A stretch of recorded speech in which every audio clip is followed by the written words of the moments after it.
همصحبت ما دکتر علمای فیلولوژی پروفسور و همچنین همکسب عزیز و ارجمند ما سید مراد خواجه‌زاده هستند. خسته نشده؟ نه حرف سری مسئولیت بود.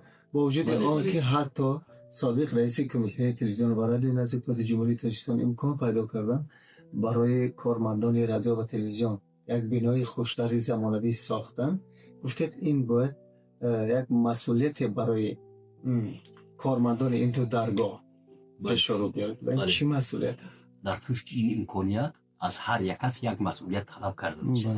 نکنید بینید که امکانیت های تکنیکی وجود دارد. شکر خدا امروز معاش کارمندان خوب است، روز تا روز میشده ایستاده.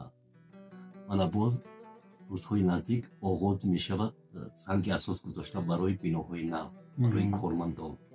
اکنون از ما چی طلب می شود؟ از ما مسئولیت کسبی. چرا؟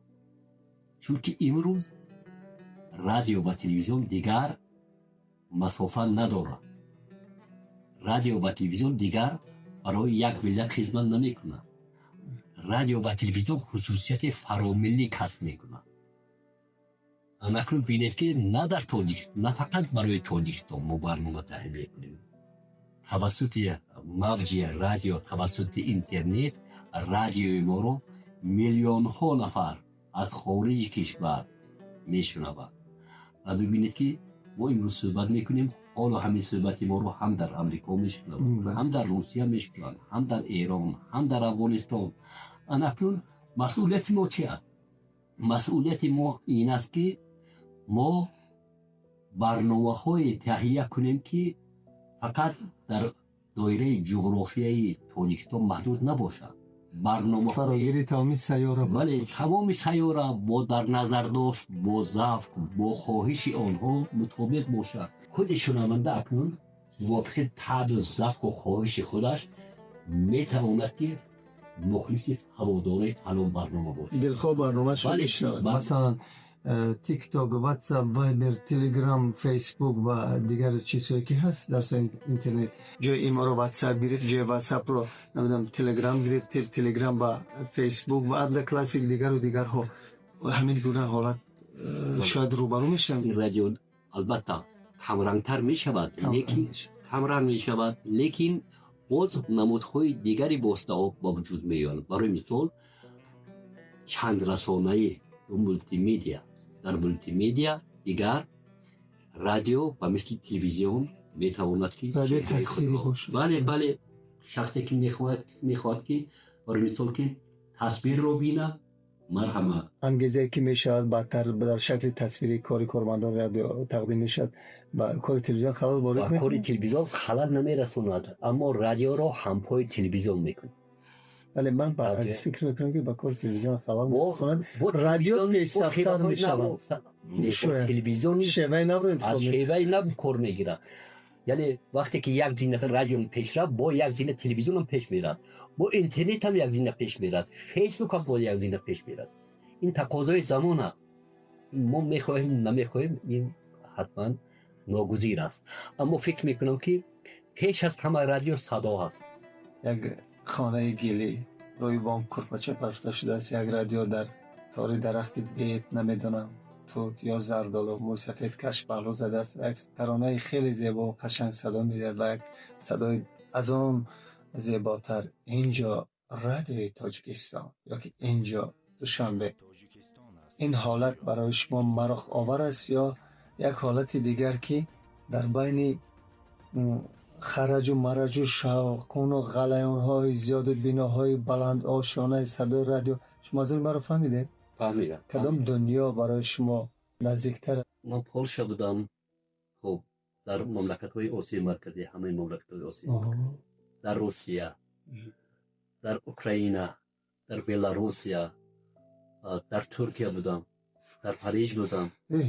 من خیلی حتی از میونخن، از شهر میونخن ما گزارش تهیه کردیم. گزارش طریق اینترنت موج رادیوی تاجیکستان رو من پیدا کردم و وقتی که هر وقتی که رادیوی تاجیکستان اینجا دوشان میگفت، راستی در دل من یک آرزو، یک هوسی چی بیاد تصویر کردن ممکن نیست. وقتی که انسان از بیرون با فعالیت کارمندان، با فعالیت این رسانه، با فعالیت با خود وطن نظر می‌دوزد، باید تصور کردن نمیشه. کتابشون رو از کجا پیدا کردن ممکن است؟ اما اثری که درباره رادیو تعریف خوب، من تا حال قریب 20 کتاب نوشتم، یکوتش رو نفروختم. چرا؟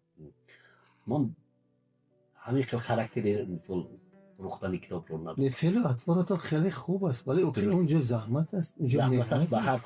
به هر صورت خاراکتر ما همینه. این از حتی همین جوان قسم یکم دویم رادیوی تاجیکستان وقتی که مجلس آگاهی روزی شد، وقت 120 نفر بود، من به هر یکش تقدیم کردم. افسوس که ما نبودیم در اون مجلس، کاش می اومدم. اما تاریخ تلویزیون دیگر نیست و مهمتر از انسیکلوپدی تلویزیون و رادیو که هر روز می‌فرستند. بله، آفرین با جوانمردی شما، با عالی همتی شما، از شما تشکر میکنم. و مدال شایسته هم گرفته. بله، کی؟ وقتی سال 2007 وقتی 2007 بود، بله، وقتی انسیکلوپدی تلویزیون و رادیو تاجیکستان رو نوشتم، بعد منو پیشبری کردن با مدال خدمت شایسته و از جناب عالی مدال خدمت شایسته رو گرفتم و همونجا جناب عالی وقتی که دست من رو فرشوردن پرسیدن که کارها چی؟ گفتم خیلی خوب. با چی می‌نویسی؟ گفتم استاد اکنون برای نوشتن رساله نامزدی ما آمادگی دارم و من تفریح طلب کردم. در حجم 900 صفحه این دانشنامه رادیو و تلویزیون انشا گردید.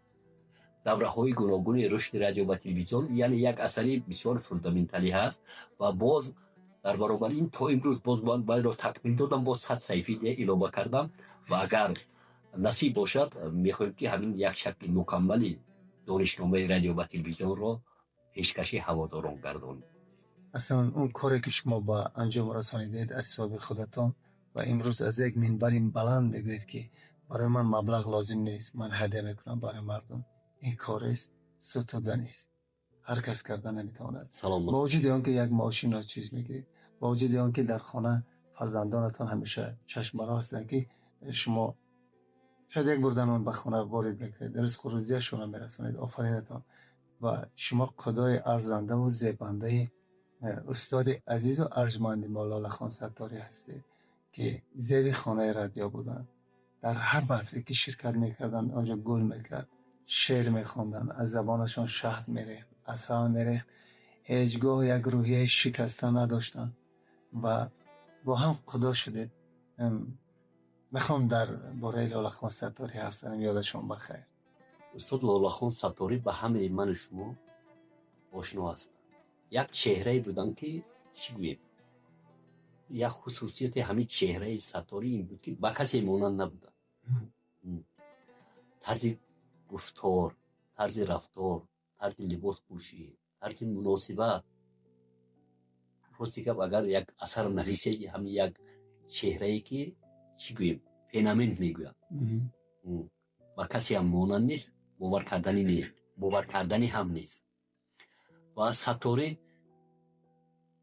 کجای رفتن فقط برای پیشرفت تاجیکستان، برای رشد ساحه رادیو و تلویزیون کمک کردن. ببینید که خود یک چیزی که عادی میگویم، همین توسط ستاره که رئیس اتفاقی کسبه کارمندان رادیو و تلویزیون بودن، قریب 400 نفر کارمندان انمی نهادها و سفر خدمتی برآمدند. استاد ستاره رو همراهی میکردم. پنجکین رفتیم، کجان رفتیم، تا اسفر وارو، تا بدخشان.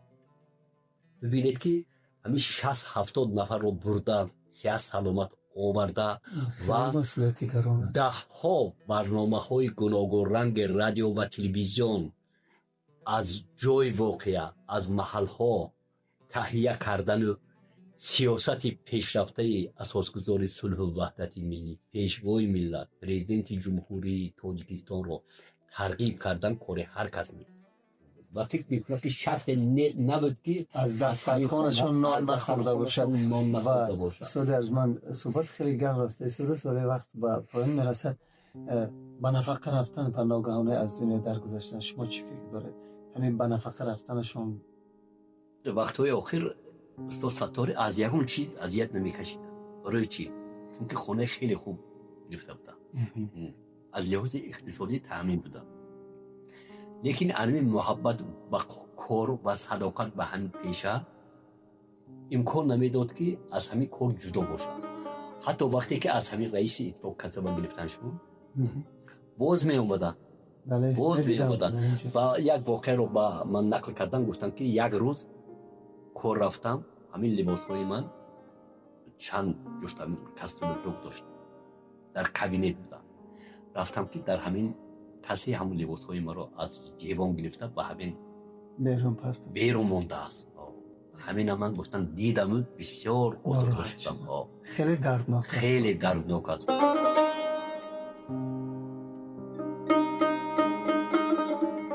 آنها بچه‌های همکار خود را تلقین می‌کردند که در یک جایگی برای حق خود صدا بلند کنند و در این لحظه فرموده بزرگ به یادش آمد که در اثر خویش بحث مورچه و شعر را بیان نموده بود.